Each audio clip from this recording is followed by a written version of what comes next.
we are here. It's over there. Nalala namin yung retreat place, retreat house.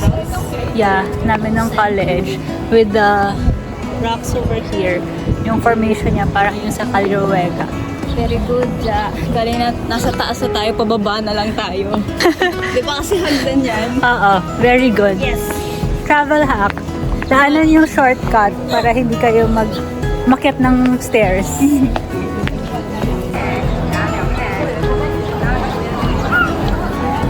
Guys, we are now in the ruins of St. Paul and papasok tayo.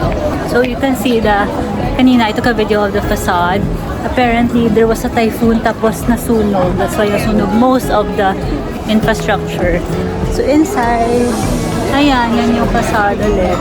Yun na lang talaga natira. And then they built this structure over here. Ano siya dapat? So, this is the ruins. Pababa na nga kami kasi kanina dun kami sa backside.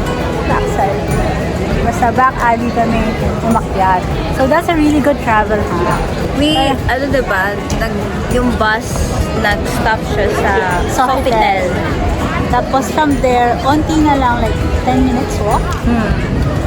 Pero kasi nag-lunch pa kami. Pero at least, manggaling ka sa taas.